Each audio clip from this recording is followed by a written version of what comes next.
threat is mercury. Mercury emissions are a big issue. This is one of Administrator Jackson's toughest battles. And let me just explain to everybody how mercury gets in to our water and affects our marine life, and this affects us. So power plants that use coal, that are fueled by coal, emit mercury. They naturally do. This goes up into the air. The mercury mixes in with rain or with snow. So as these clouds pass to other areas, pretty virginal areas where we get our water, it mixes into the rivers, into the lakes. The mercury then, once it's in there, goes into the plant life. And the fish eat the plants, right? And then guess what happens?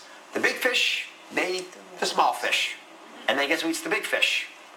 You have it sushi style or however you enjoy it. And then you have the mercury inside of you.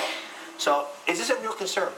Oh, absolutely. I mean, there you have it, right? But there's actually good news. This very month, the Obama administration is putting out our country's final standards for mercury emissions from power plants.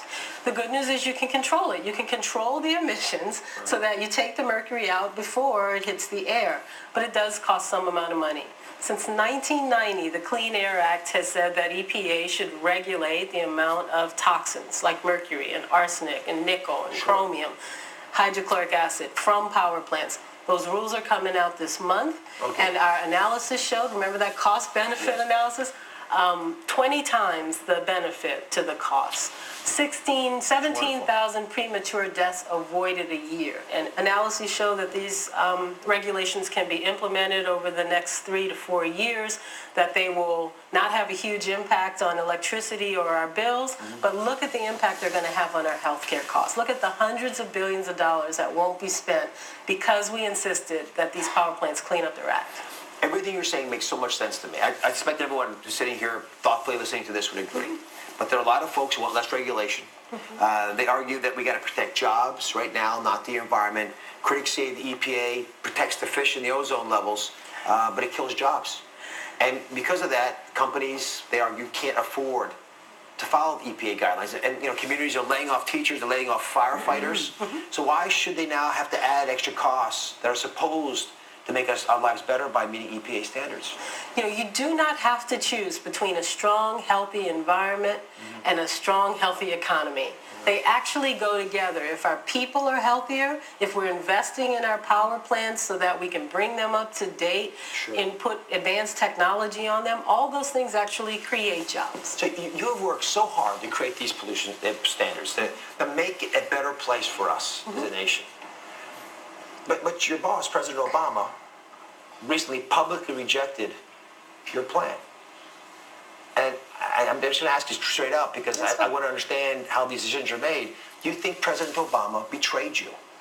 No, not at all. No, listen, that was an ozone standard. It was a smog standard. And the president's primary reason, as he stated and as he told me when we met about it, was that the science on ozone is due again in 2013. By next year, we'll start to see that science hitting the press. And he believed that now was not the time to change the standard, that we would do it when we had the very latest standard. That's very different from an effort that we're seeing today where people actually want to get rid of the EPA or get rid of the Clean Air Act. It's the president who supports these mercury standards because he knows how important it is to deal with mercury right now. But the same president, and I think fairly, looked at the issues in front of him and said, on the smog standard, it is important to deal with mercury right now, but here's the problem.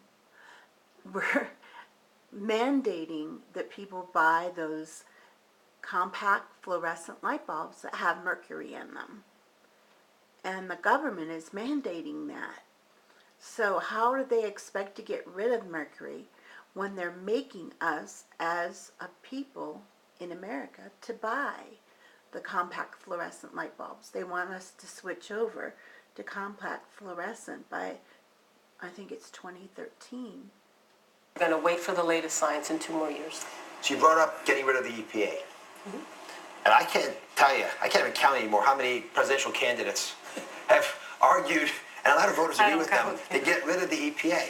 So what are they missing? Well, they're missing all the things we talked about today and so many more.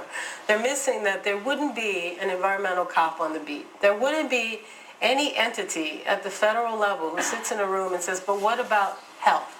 That's why we did the show with you today. It really is. Thank you, Because sir. I didn't want this to be about clean streams and a beautiful vista. It's much deeper than that. Absolutely. It is probably the most fundamental thing we have to do to protect our families, which is our responsibility, folks. That's right. Right? That's what we were given by our parents.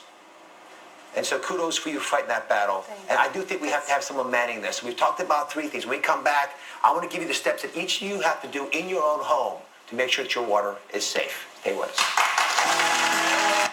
So what we need to do is get either the Tyan water purifying system or the Evantis water purifying system, which the Evantis is a sister company of Tyan. And my husband sells either one, so let us know.